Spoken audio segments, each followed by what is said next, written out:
Pan India star hero Prabhas ప్రస్తుతం వరుస సినిమాలలో నటిస్తూ కెరీర్ పట్ల బిజీగా ఉన్నారు. నటుడిగా విభిన్న పాత్రల్లో నటిస్తూ ప్రేక్షకుల ముందుకు వస్తున్న ఈయన ఎంతో మంది అభిమానుల్ని సొంతం చేసుకున్నారు.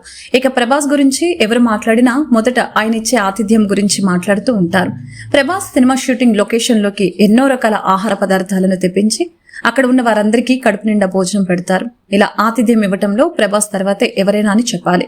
ఇప్పటికే ఎంతో మంది సినీ సెలబ్రిటీలు ప్రభాస్ పెట్టే ఫుడ్ గురించి పలు సందర్భాల్లో వెల్లడించారు. తాజాగా మాలవిక మోహనన్ ప్రభాస్ ఇచ్చిన ఆతిథ్యం గురించి మాట్లాడుతూ పలు విషయాలను వెల్లడించారు. ఈమె విక్రమ్ హీరోగా నటిస్తున్న తంగలాన్ సినిమాలో నటించారు. ఈ సినిమా ఆగస్టు 15వ తేదీన విడుదల కానున్న నేపథ్యంలో హైదరాబాద్ లో కూడా ప్రమోషన్ కార్యక్రమాలను నిర్వహిస్తున్నారు. ఈ ప్రమోషన్ కార్యక్రమాలలో భాగంగా ఈమెకు ప్రభాస్ సరసన నటిస్తున్న రాజాసాబ్ సినిమా గురించి ప్రశ్నలు ఎదురయ్యాయి. ఇలా ప్రభాస్ సినిమాలో నటించడం గురించి ఈమె మాట్లాడుతూ ఈ సినిమాలో నటించే అవకాశం కల్పించినందుకు కృతజ్ఞతలు తెలియజేశారు. మారుతి గారికి హీరోయిన్ల పాత్రను ఎలా డిజైన్ చేయాలో బాగా తెలుసని తెలిపారు. తప్పకుండా నా పాత్ర ప్రతి ఒక్కరికి నచ్చుతుందని వెల్లడించారు. ఇక ప్రభాస్ ఇచ్చే ఆతిథ్యం గురించి ఈమె మాట్లాడుతూ ప్రభాస్ గారు పెట్టే ఫుడ్ చాలా అద్భుతంగా ఉంటుందని, ఆ ఫుడ్ తినగానే నాకు మా అమ్మ చేతి వంట గుర్తుకొచ్చిందని తెలిపారు.